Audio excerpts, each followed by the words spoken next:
Topik menyingkap isu, mengungkap fakta. Assalamualaikum warahmatullahi wabarakatuh, Sobat Citra, sahabat Purnama Sidi dan pemirsa channel YouTube Lintas Topik. Kita bertemu lagi di acara bincang-bincang pada hari ini dan puasa kita nampaknya terus berlangsung. Kalian puasa nggak? Saya yakin masih menjalankan ibadah puasa karena ini merupakan perintah yang harus dijalani bagi umat Islam gitu.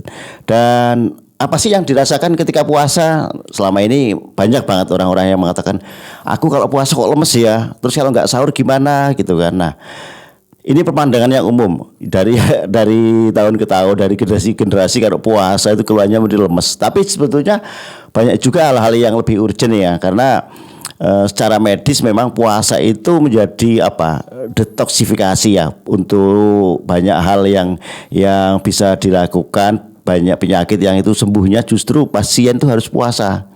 Nah, senyaman dengan itu, hari ini kita akan berbincang-bincang puasa ditinjau dari aspek medis bersama tenaga medis yang berkompeten. Beliau adalah Dr. Akbar Hakim yang sehari-hari bekerja di Puskesmas Wonosobo 1. Assalamualaikum Dr. Akbar. Waalaikumsalam Bapak. Terima kasih sudah mengundang saya hari ini ya Pak. Senang rasanya bisa berbagi informasi kepada teman-teman hari ini. Oke, terima kasih juga ya. Masih puasa kan? Ya, alhamdulillah masih. Oke Dok, seperti opening di awal tadi ya, mungkin kita akan tahu bahwa puasa itu kan mesti ada perubahan metabolisme, di mana dalam hari-hari biasa kita selalu asupan kita banyak, bahkan mungkin nggak teratur. Jam 7 makan, jam 10 udah nyenek, nanti jam 11 ngopi gitu kan. Nah, dengan puasa ini kan menjadi sebuah keteraturan. Iya, benar. Tapi efeknya kadang-kadang yang saya katakan tadi, kok lemes gitu. Memang tujuan dari medis seperti apa sih? Oh, baik.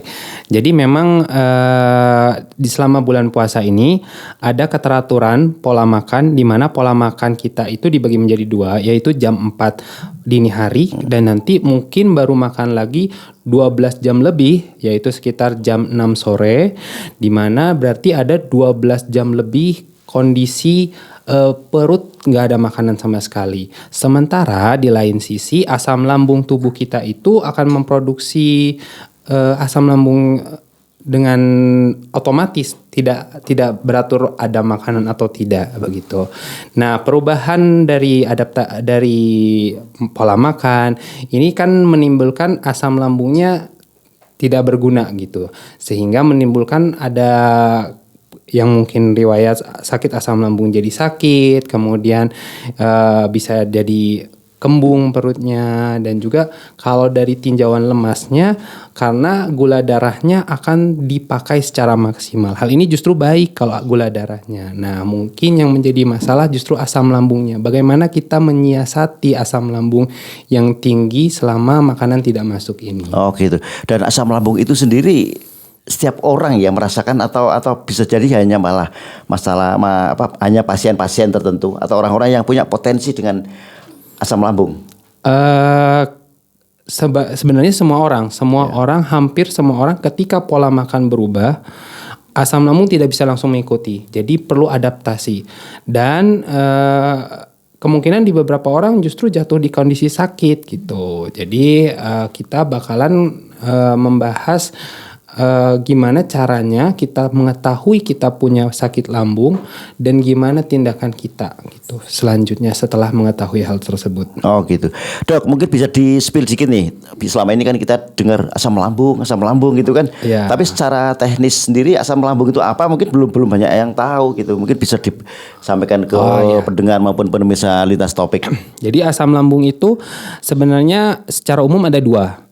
Kondisi asam lambung yang tidak naik dan kondisi asam lambung yang naik. Kalau kondisi asam lambungnya tidak naik, kita sebutnya dispepsia. Dispepsia itu sendiri merupakan seperti rasa tidak nyaman atau mungkin nyeri di bagian perut bagian atas, yang mana ini akibat iritasi asam lambung yang masih pada tempatnya.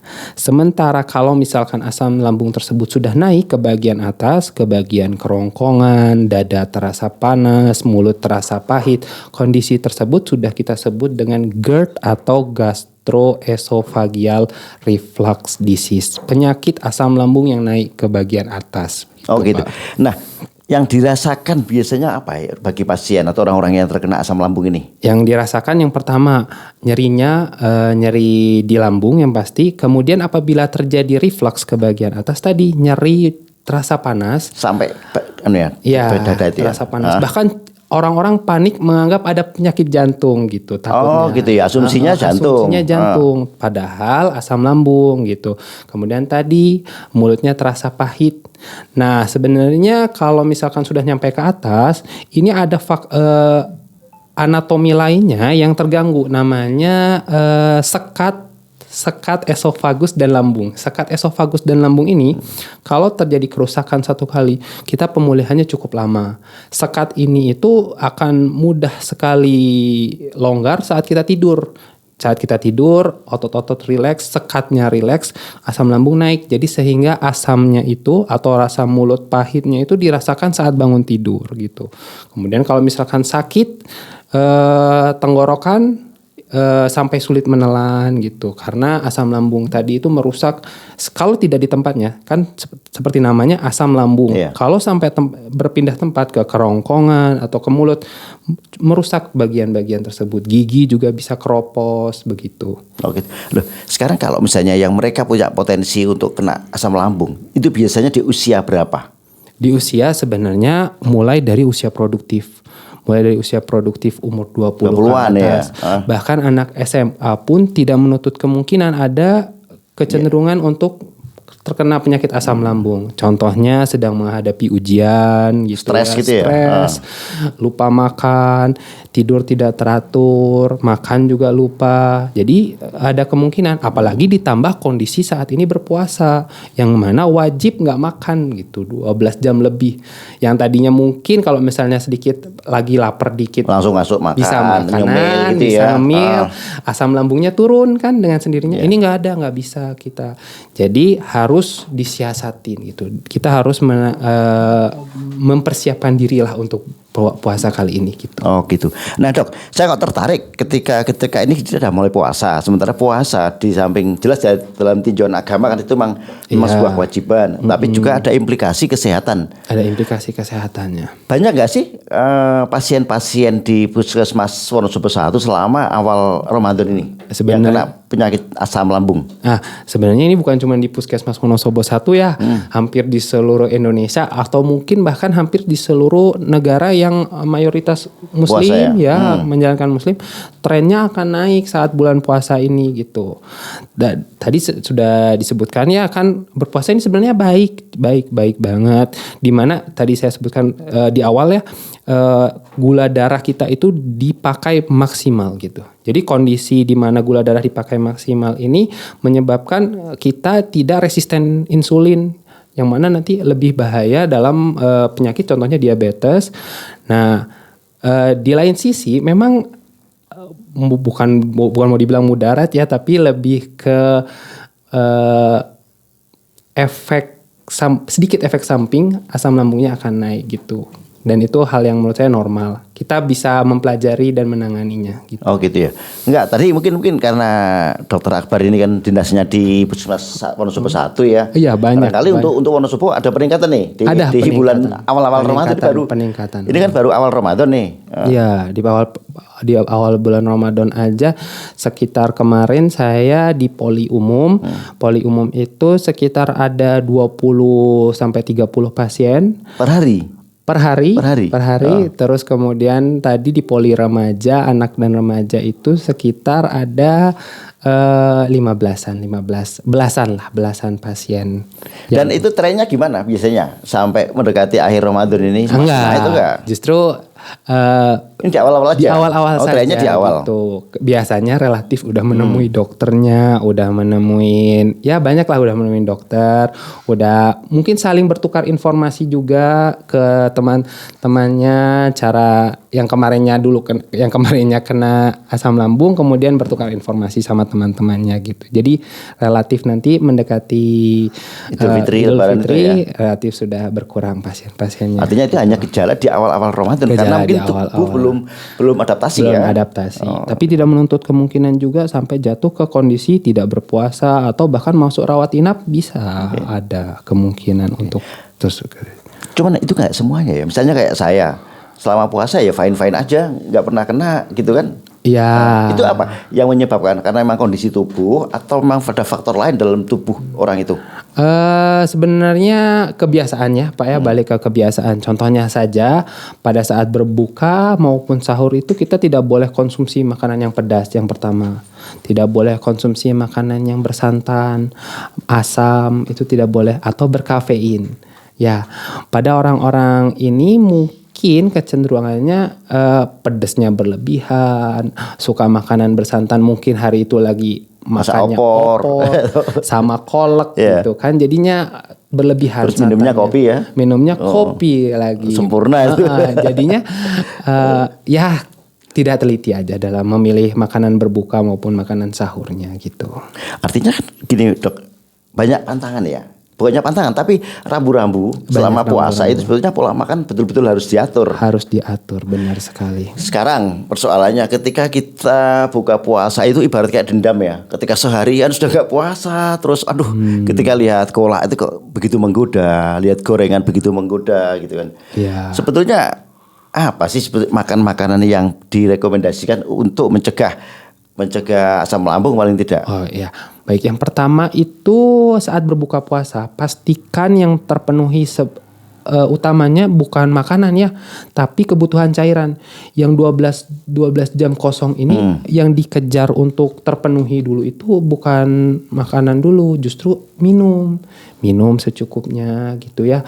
Dan juga kan minum artinya membalikkan aliran yang tadinya asam lambung mau naik ke atas, dibalikan ke posisinya lagi ke lambungnya. Ketika kebutuhan cairan terpenuhi, rasa lapar mungkin agak berkurang, sedikit berkurang. Jadi jangan langsung diikutin dengan makanan, minum dulu 1 gelas. Kalau memang mau makan ngemil 3 kurma boleh seperti sunnah, terus minum lagi aja dulu. Kebutuhan cairan aja 3 gelas dulu. Kalau mau ngemil ada buah-buahan, ngemil 1-2 buah gitu, kayak beberapa potong buah, terus langsung minum lagi gitu. Kebutuhan cairan yang dikejar yang pertama. Nanti rasa lapar berkurang, baru mulai disitulah makan. Mau makan berat, mau makan kolak dulu atau yang lain sebagainya boleh, nggak apa-apa. Oh gitu. Cuman biasanya ada juga sih di beberapa kalangan masyarakat begitu berbuka, mereka langsung menyantap makanan berat itu kan. Nah ini yang dihajar perutnya gimana kondisinya sebetulnya? Sebenarnya itu kondisi perutnya lagi nggak siap ya Pak ya. Itu lagi nggak siap, kaget sekali gitu. Yang awalnya kondisi perutnya lagi udah mulai beradaptasi dengan kondisi kosong, tiba-tiba makanan penuh gitu. Jadi itu sangat-sangat kontra gitu. Jadi gini, asam lambung yang tadinya udah terkumpul, lambung akan merespon. Ini masih kurang asam lambungnya, diproduksilah asam lambung. Sementara asam lambung yang tadi yang dari jam 7, dari jam 6 pagi mungkin sudah diproduksi, belum terpakai gitu. Harusnya kita biarkan dulu asam lambung yang tadi yang dari jam 7 sampai jam 8 itu dinetralkan dulu, baru mulai makan gitu. Oh gitu. Berarti yang terbaik selain utama minuman. Minum jelas dulu. untuk air putih ya, jangan minuman manis. Nanti kalau minuman manis justru padahal kebiasaan kita kan teh manis. Iya, ya ampun. Baru setelah kena baru minum air putih ya. Iya, justru yang kita kejar yang pasti cairan air putih. Jangan air manis gitu. Oh gitu. Gitu. Air putih baik itu dingin maupun hangat ya. Mau dingin tergantung kondisi di Wonosobo ini kan seperti itu. Iya. Terus iya kalau buah ataupun kurma memang disunatkan. Kemudian kalau misalnya goreng-gorengan dan ya kalau gorengan 1 nggak masalah. Kadang-kadang kita balas dendam itu sampai 5 atau apa gitu dok. Nah justru kalau nanti kita mungkin ya ini kebiasaan saya juga dan saya terapkan ini untuk orang-orang di rumah juga. Itu kalau misalkan daripada kita ngemil gorengan, mendingan kita makan nasi dulu. Jadi setelah berbuka yang tadi yang kecil-kecil terus masih merasa lapar, setelah minum cukup, makan mending dilanjutkan dengan nasi, nggak apa-apa dulu nasi. Jadi nanti nasi tidak mengambil porsi lebih lagi gitu Pak. Jadi kalau misalnya teman-teman di rumah udah ngerasa masih lapar, sesudah minum air, konsumsi buah-buahan, masih merasa lapar, mending mulai makan yang agak berat, Agak nggak berat, apa-apa, agak iya. berat. Makanan pokok bukan makanan berat, maksudnya makanan pokok aja udah mulai langsung dimulai makanan pokok, persiapan sholat tarawih dulu aja gitu langsung. Tapi ada juga sih yang makan malamnya itu justru setelah tarawih, itu gimana sebetulnya? Nah, itu lebih bagus menurut saya karena kerja lambung tidak dibebankan di awal gitu. Jadi nanti lambung beradaptasi terlebih dahulu, asam lambungnya udah mulai terpakai sebagian, ya sebagian mulai diproduksi lagi. Nanti setelah sholat tarawih baru mulai makan. Oh, artinya lambung itu di awal buka nggak overload ya? Tidak overload. Kerjanya luar biasa keras karena memang diajar dengan makanan-makanan berat dalam waktu yang bersamaan seperti itu. Seperti itu Pak, benar. Oh, terus kalau sahurnya dok? Nah, untuk sahur itu sendiri ya, selain tadi yang mengurangi konsumsi makanan-makanan yang pedas, makanan yang bersantan, juga hindarin makanan yang mengambil cairan. Jadi gini, ada komposisi cairan di tubuh itu harus segitu-segitu aja. Termasuk cairan itu terhitungnya itu juga minyak dan juga air gitu. Sementara yang dibutuhkan oleh tubuh itu cairan, bukan minyak. Jadi jangan terlalu banyak makanan berminyak karena nanti mengambil jatah komposisi air di tubuh. Itu yang pertama. Setelah komposisi air yang tadi yang terpenuhin, jangan mengkonsumsi makanan yang kafein sebenarnya. Kalau misalnya memang Kalau dia pecandu kopi gimana? pecandu kopi, ya disarankan ya untuk mengurangi konsumsi. Paling cuma cangkir gitu ya. Ya. Nah, kenapa? Karena kafein itu sendiri memiliki efek untuk membuang air gitu. Jadi sering banget kita setelah minum kopi bolak-balik kamar mandi untuk pipis. Sementara nanti kita masih perlu air tersebut untuk metabolisme ginjal, metabolisme liver selama 12 jam ke depan. Sementara gara-gara minum kopi itu dibuang langsung gitu, Pak. Oh iya, tuh berarti kan buat penggemar kopi oke nggak masalah. Cuman ya porsinya jangan over seperti hari biasa gitu kan. Terus begini dok, di luar Ramadan kebutuhan air itu kan 8 gelas ya. 8 gelas. 8 gelas. Sementara sekarang pola makan kita kan terbatas banget nih. Dari mulai berbuka sampai imsak. Pengaturan 8 gelas itu memungkinkan nggak sih? Saya aja kayaknya biasa 8 gelas selama Ramadan paling sekitar 6 gelas gitu loh. Memungkinkan banget ya. Kalau bisa memang diutamakan di awal di sahur. Kita ngejarnya di sahur. Persiapan untuk 12 jam ke depan itu sebanyak 5 gelas gitu ya. 5 gelas bagiannya gimana? 5 gelas. Nggak kembung tuh 5 gelas. Mungkin bukan 5 gelas langsung ya. Maksudnya mungkin setelah taraweh 2 gelas gitu ya. Nanti sebelum tidur segelas. Nanti pas waktu mau sahur 2 gelas lagi. Nah nanti pas berbuka dikejar yang 3 gelas yang itu. Karena memang bisa ya kalau berbuka puasa 3 gelas bisa dikejar. Pas haus-hausnya ya. Pas haus-hausnya gitu.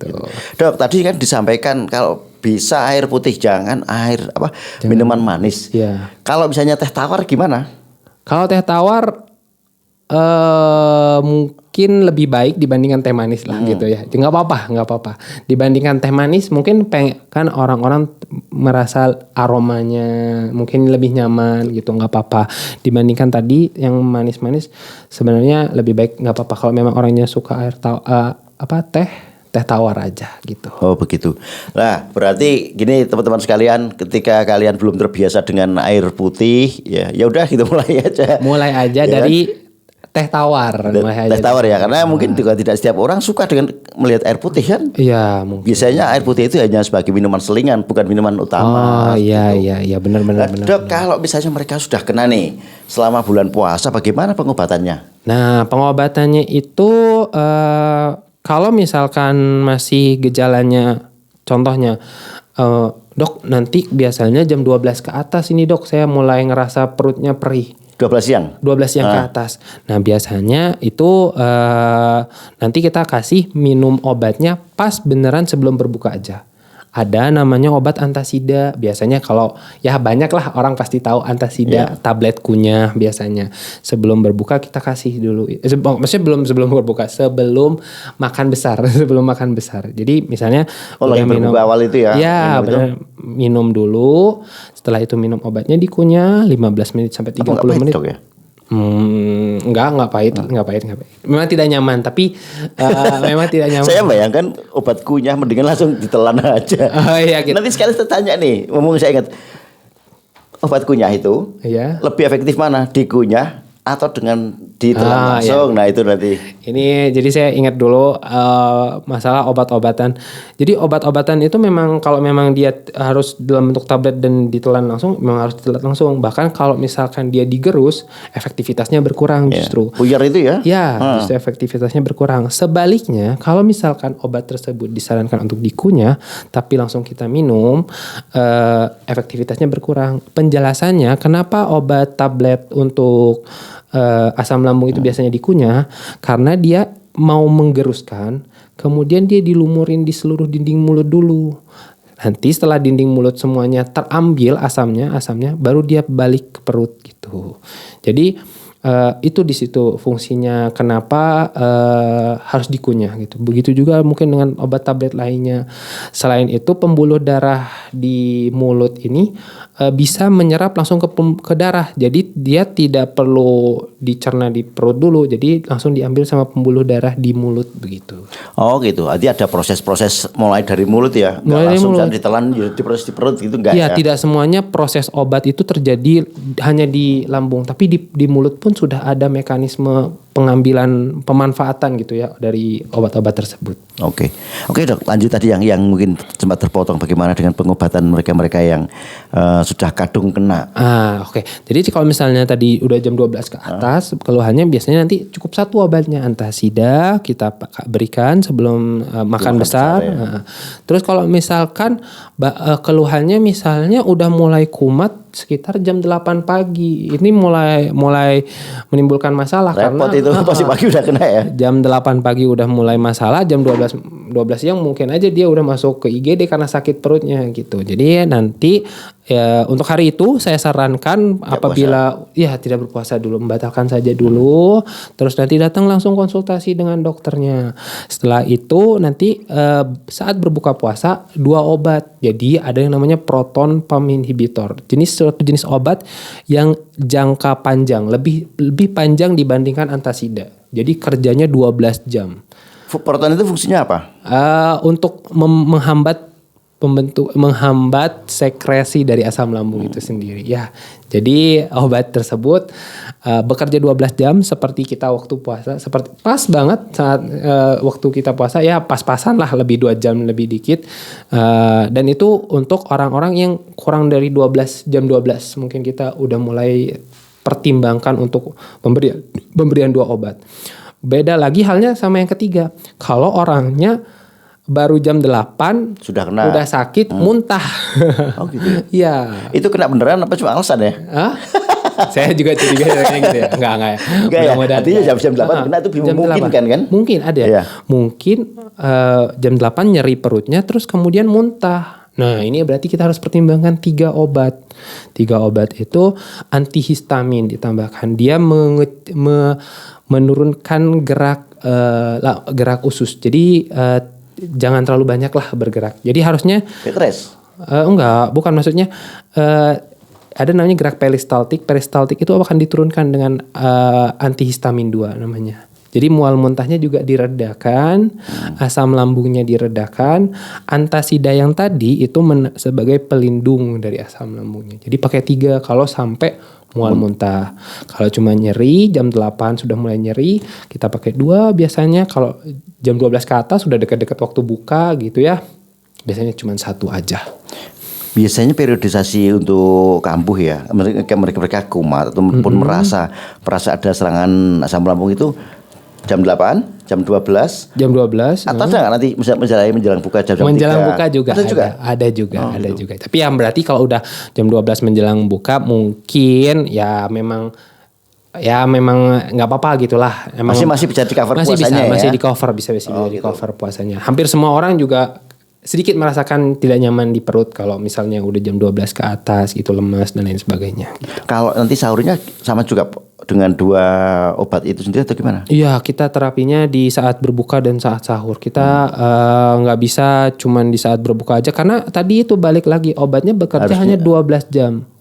kemungkinan nanti setelah berbuka kalau tidak diberikan obat, sekresi asam lambungnya tinggi. Waktu tidur nanti naik ke atas lagi gitu. Ya, artinya gini, orang itu mengkonsumsi obat pada saat buka itu Iya. untuk proteksi sampai sahur ya. Sampai Sementara sahur. pas sahur itu untuk proteksi selama dia puasa seharian. Iya, Oh seperti itu konsepnya. Iya, seperti itu konsepnya. Dan nanti bisa berhenti. Maksudnya itu cuman jadi tidak sepanjang 30 hari, enggak. Jadi pengobatannya kita batasin di 3 hari, udah perbaikan boleh di stop gitu. Boleh dilanjutkan dengan syarat orangnya tadi mengerti bahwa pola hidup, perbaikan pola hidup itu bisa merubah gejala yang tadi. Jadi gejalanya bisa aja hilang, sisa puasanya berlangsung tanpa perlu minum obat gitu aja. Oh gitu. Nah selama ini jangan tadi katakan bahwa biasanya itu di minggu-minggu awal ya. Iya, di minggu-minggu awal. Kalau mereka sudah rutin atau mereka sudah menggunakan obat-obatan seperti yang disarankan dokter di minggu kedua atau barangkali tadi berapa cuma 3 hari ya? Iya, 3 hari, 3 hari. pengobatannya. Berarti hari keempat dan seterusnya mereka sudah bisa normal dong. Biasanya, Biasanya seperti itu. iya udah bisa. Tapi ada kasus-kasus yang berbeda nggak ya ditemui? Ada, bisa aja. Misalkan contohnya buka bersama, nggak tahu menunya apa. Oh, Tiba-tiba menunya pedas datangnya. Atau menunya datang terus bersantan berlebihan. Buka bersama. Pokoknya tiba-tiba yang awalnya pola makannya sudah teratur, karena satu dan lain hal makan di luar bersama teman-teman, kambuhlah lagi di hari ke-11 pokoknya menjelang udah, padahal udah harusnya tubuh udah beradaptasi, settle tubuh ini dengan adaptasinya ya. Udah beradaptasi dengan kondisi puasa. Loh kok tiba-tiba ada aja 1, 2. Iya dok, kemarin katanya buka bersama. Ternyata itu kasus personal ya gitu iya, ya. kasus personal tiba-tiba oh ya udah kita obatin lagi. Dan biasanya obatnya memang 3 hari pengobatan. Berarti 1 hari dia tidak berpuasa dulu, 2 hari berpuasa dengan obat, hari keempat biasanya udah lepas obat gitu juga. Kasus-kasus ini juga lupa sahur. Jadi jam 10 udah datang sakit-sakit perutnya gitu karena lu nggak sahur. Jadi ya harus batal puasanya hari itu, jadinya nggak bisa. Tapi banyak juga mereka yang nggak sahur tetap kuat ya. Iya mungkin nanti ada juga contoh-contoh orang yang mungkin karena juga aktivitasnya, dia tahu dia tidak sahur hari itu, dia harus mengurangi aktivitasnya biar tidak terlalu memakan energinya, bisa. Tapi kan di beberapa orang Karena pekerjaannya mungkin ya. Iya, di lapangan bisa dengan nguras tenaga gitu. Menguras tenaga, mau nggak mau lemas, perut sakit ya batal puasanya gitu. Dan harus menemui dokter biar besoknya tidak kambuh aja gitu aja. Oh gitu dok, apalagi yang ingin dokter sampaikan berkaitan dengan asam lambung ini? Oh iya, jadi ini terkait obat pereda nyeri. Obat pereda nyeri itu banyak ya dikonsumsi ya, banyak dijual di swalayan juga ada banyak gitu obat ya. bebas ya berarti ya? Apa? Obat bebas berarti? Ya obat warung kadang-kadang dibilangnya. Ya biasanya untuk meredakan misalkan kemarinnya ada luka terbuka gitu ya. Terus kemudian dapat obat pereda nyeri gitu. Nah itu perlu ditanyakan ke dokternya, dok ini mengganggu berpuasa saya atau tidak. Terus juga kalau misalkan terkilir habis olahraga gitu ya, terus tiba-tiba terkilir, pasti kan minum obat pereda nyeri. Nah obat pereda nyeri ini meningkatkan kemungkinan iritasi lambung tadi. Jadi harus dikonsultasikan sama dokternya. Ingat berobat ke puskesmas itu bukan cuma berobat aja gitu. Konsultasi terkait sehari-hari kayak gini itu termasuk hal yang wajib saya berikan ke orang gitu. Nggak itu edukasi ya sebetulnya. Iya edukasi, nggak perlu saya meresepkan obat, saya edukasi. Misalkan pasiennya kemarin contoh aja lukanya ternyata di hari pertama satu hari sebelum puasa. Pasti dokternya mungkin meresepkan obat. Iya berapa hari gitu ya. Terus ternyata masuklah bulan puasa. Nah itu harus ditanyakan gitu. Datang aja ke dokternya lagi, tanyakan dok ini obatnya boleh dilanjut nggak kondisi berpuasa dan lain sebagainya. Biasanya nanti sama dokternya dilihat kandungan. Ya bisa kita ubah. Pertama ubah obatnya yang ramah dengan lambung, pereda nyeri yang ramah dengan lambung. Mungkin efektivitasnya berkurang, cuman ya namanya juga lagi berpuasa. Terus kemudian juga atau kita turunkan dosisnya tidak 3 kali sehari, 2 kali sehari. Terus atau kita tambahkan obat tadi untuk melindungi lambungnya, antasida atau PPI tadi. Terus kemudian atau kalau memang indikasinya itu lebih baik pengobatannya diselesaikan terlebih dahulu, berarti tidak boleh berpuasa dulu gitu. Kita sarankan aja untuk tidak berpuasa karena kondisi medisnya tidak memungkinkan gitu. Kasuistis yang dokter temui ya, di awal Ramadan ini banyak nggak mereka akhirnya terus direkomendasikan udah deh nggak puasa dulu dalam 1 hari ini gitu. Kalau yang tadi ya, misalnya tadi jam 8 ya, kasusnya jam 8 datang dengan keluhan nyeri perut gitu ya. Tentu saja obatnya masih belum bisa diminum berarti kan, karena pasiennya datang kondisi berpuasa, sudah berarti berpuasa. harusnya nunggu berbuka Gitu kan ya. Nah, tentu saja saya bilang ke pasiennya, Pak, Bu, kalau misalkan nyerinya berlanjut bahkan sampai mual muntah, saya sarankan berhenti dulu berpuasanya. Saya nggak, maksudnya kayak berpuasa itu bisa diganti besoknya. Tapi kalau misalnya nyeri sampai luka, lambungnya luka, masuk rawat inap, bahkan ini kan darurat kan? Iya, lebih lama waktunya. Pengobatannya bisa jadi 1 minggu tidak berpuasa. Cuma gara-gara obat yang tadi telat masuk karena nunggu berbuka gitu. Seberapa parah sih, seberapa bahayanya sih sebetulnya asam lambung nih? Karena kan kadang-kadang banyak juga orang, kenapa sih asam lambung gitu, seberapa bahayanya? Berbahayanya cukup bahaya karena dapat menyebabkan luka di lambung, kemudian juga perdarahan saluran cerna, kemudian juga kalau sampai terjadi lubang itu bisa menjadi bakteri gitu. Jadi gini, salah satu yang saya mau garis bawahin, kapan wajib untuk konsultasi sama dokter apabila tadi keluhan lambung tadi disertai demam.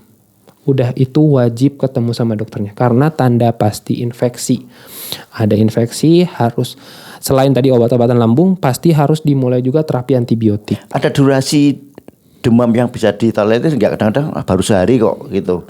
Oh ya, oke. Kalau misalnya baru sehari boleh, nggak apa-apa. Mungkin radang biasa aja. Tapi kalau misalkan sampai 3 hari tidak ada perbaikan, terus juga udah mengkonsumsi antasida yang sampai 9 butir dan lain sebagainya, nggak ada efek, saran saya langsung ketemu dokternya, konsultasikan apakah boleh lanjut berpuasa, apakah tidak, atau bahkan perlu rawat inap karena obat-obatan, misalkan tadi kita mau masuk obat antibiotik kita minum, tapi saluran pencernaannya sudah terganggu semuanya, penyerapannya bakalan terganggu, maka harus diinfus. Harus lewat pembuluh darah. Kalau misalkan pasang infus berarti harus masuk rawat inap gitu. Oh gitu. Lah kalau misalnya kondisi pasien yang memang dia punya, bukan pasien, orang yang punya riwayat asam lambung seperti itu ya. Iya. Berarti kan tadi disampaikan dokter pola makan itu harus betul-betul diatur selama bulan puasa. Iya. Pengobatannya juga harus sesuai dengan anjuran dari dokter kan. Konsultasi itu kan mesti tahu apa dosis ya. Dosis dari obat yang harus diminum. Iya. Kemudian ada nggak aktivitas-aktivitas yang harus dibatasi selama bulan puasa ini? Aktivitas yang dibatasin menurut saya tidak ada ya. Mungkin aktivitas dibatasin pun hanya untuk menghemat tenaga biar tidak capek gitu ya. Yang dibatasin mungkin lebih ke jangan rebahan sih justru. Jangan rebahan. Tuh kamu rebahan, nggak boleh rebahan. Ya, soalnya kalau rebahan. Kenapa nih? Itu. Jadi dan paling enak puasa itu rebahan ya. Iya, justru kalau rebahan nanti asam lambungnya naik, sakit justru. Justru jangan rebahan, duduk, baca buku, belajar. Kalau memang ada aktivitas menolong buat adik-adik yang SMA, jangan cuman duduk nonton YouTube dan lain sebagainya gitu ya. Maksudnya mungkin nonton YouTube mungkin boleh ya. Mendengarkan ceramah dan lain sebagainya bagus.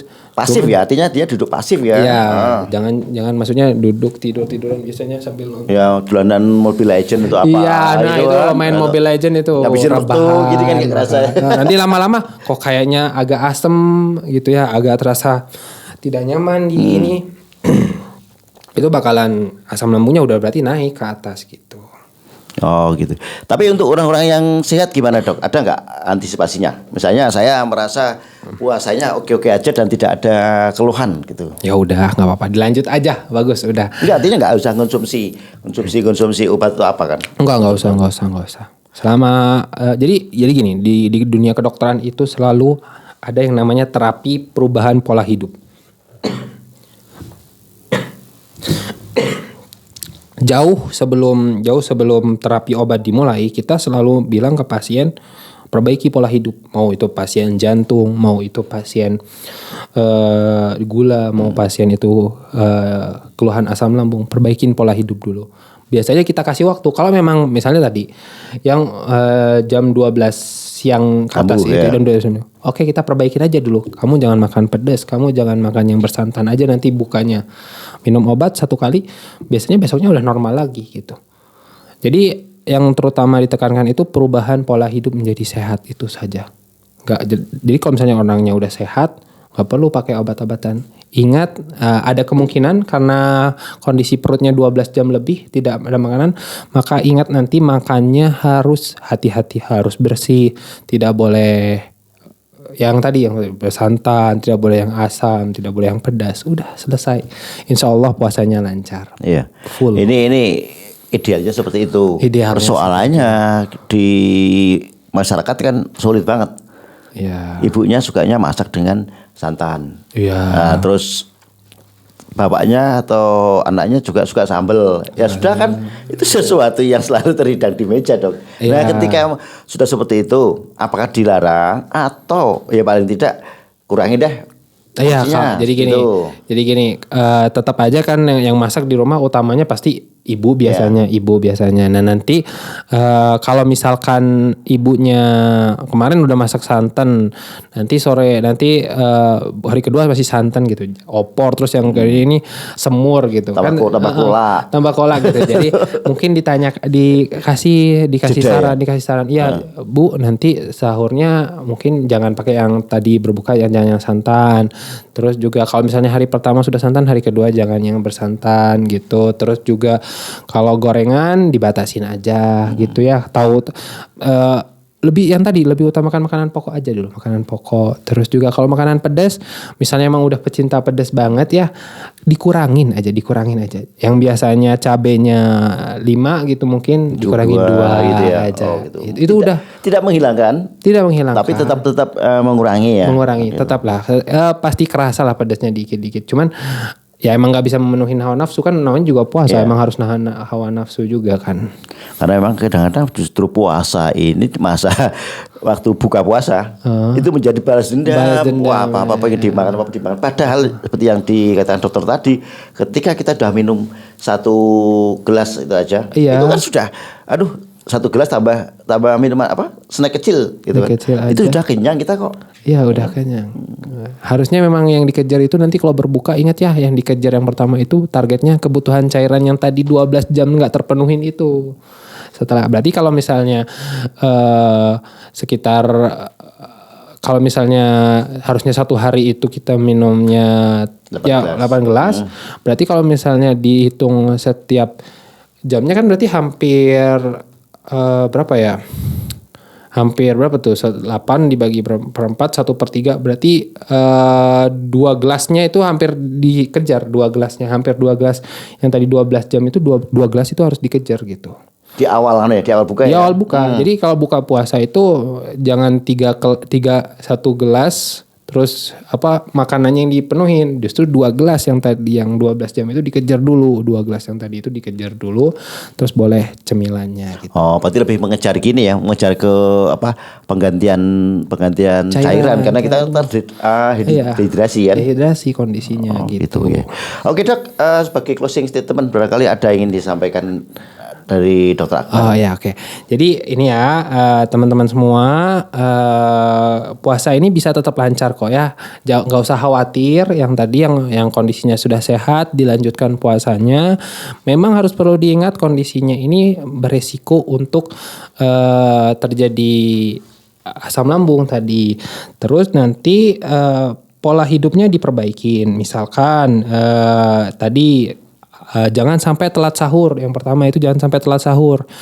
pasang alarmnya biar nanti bangun, sahur, sediakan makanannya. Kalau dulu saya anak kos, mungkin ada anak kos di sini. Itu ingat saya beberapa tahun yang lalu kan. Iya mungkin kalau ada anak kos kan bangun biasanya mepet iya. imsak. Itu kalau nggak kelewatan. Nah, harus sudah sedia dari malamnya itu makanan apa yang mau dimakan udah disiapin dari malam biar cepat. Terus juga nanti kalau misalkan ada keluhan, misalkan jam 8, jam 9 itu poli puskesmas masih buka. Datang aja konsultasi gitu ya, konsultasi. Nggak mesti dapat obat, nggak kita jangan berharap dapat obat justru sharing aja udah cukup sebetulnya. Cukup udah. Misalkan jam 9 ini keluhannya agaknya sakit nih. Kita datang ke puskesmas, nanti sama saya pun dibekalkan obat, mungkin tidak. Tapi kalaupun dibekalkan obat, saya bilang tunggu beneran. Kalau kamu masih cuman sakitnya bisa reda 1-2 di bawah aktivitas ternyata reda, udah nggak usah. Tapi kalau misalkan nyerinya berkepanjangan, dibatalkan puasanya, minum obatnya, terus udah besoknya dicoba lagi gitu. Pokoknya intinya kalau misalkan ada keluhan jangan ragu-ragu untuk konsultasi ke dokter, apalagi ini masih di awal-awal puasa. Mudah-mudahan di awal ini konsultasinya didapatkan dengan baik sehingga nanti sisanya bisa lancar sampai akhir ya. Sampai akhir gitu. Oke. Ini meskipun Dokter Akbar usah closing ya, saya tadi ada hal yang harus saya sampaikan. Dok, ketika orang itu kena ya, ini sudah mengalami perubahan nih, kayaknya sudah gak enak betul. Kan konsultasi dokter. Terus bisa jadi disuruh istirahat. Istirahat. Tapi di sisi lain tadi dokter mengatakan jangan rebahan dong. Ya itu kontradiktif. Oh ya gini. Gitu. Oke. Jadi kalau misalnya rebahan yang dimaksud, kalau misalkan untuk pasien yang udah punya asam lambung, istirahat yang dimaksud emang bed rest.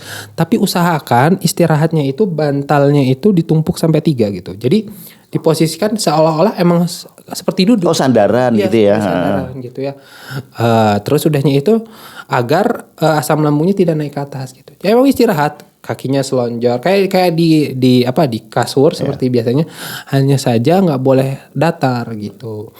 Itu banyak banget di rumah sakit, kasur-kasur rumah sakit rata-rata bisa diangkat gitu, karena memang itu salah satu bentuk terapi gitu. Jadi kalau kita tulis terapinya itu terapi tidurnya pasien tidak boleh datar gitu, harus dinaikkan 15 sampai 40 derajat ya, itu harus naik gitu. Ya semoga kita nggak pakai itu ya. Mudah-mudahan. Amin. Oke Dokter Akbar, terima kasih bincang-bincangnya ya. Ini sebagai tambahan referensi bagaimana berpuasa yang sehat, khususnya untuk teman-teman yang memang memiliki gangguan asam lambung. Ini bisa tahu ternyata pola buka saya salah, pola sahur saya juga keliru gitu kan. Nah lewat podcast kali ini kita berharap puasa kita lancar sampai di akhir Ramadan nanti. Kalaupun teman-teman tuh mengalami sebuah kondisi yang mengharuskan untuk berobat ataupun nggak harus berobat ya, bisa deh konsultasi ke dokter aja. Karena ternyata baru tahu nih puskesmas tidak hanya untuk berobat, bisa untuk konsultasi. Ini sebuah edukasi baru ya. Jadi jangan takut-takut ketika harus datang ke lembaga pengobatan, karena memang kita awam harus ketemu dengan yang ahlinya. Baik, terima kasih dokter. Sukses terus ya. Amin. Dan semoga di pertengahan Ramadan sampai akhir nanti tidak lagi nambah jumlah pasien asam lambung gitu ya. Mudah-mudahan ya. Nanti saya kasih tahu trennya turun. Oke, itu yang kita cari gitu ya. Baik, Sobat Citra, sahabat Purnama Sidi dan pemirsa channel YouTube Lintas Topik, demikian bincang-bincang yang luar biasa asiknya dengan Dokter Akbar, yang kita berharap puasa jadi semakin indah, semakin lancar, dan tidak ada alasan lagi muka ya. Kadang-kadang muka sakit dan lain-lain. Baik, demikian saya Ida Agus. Terima kasih dan assalamualaikum warahmatullahi wabarakatuh.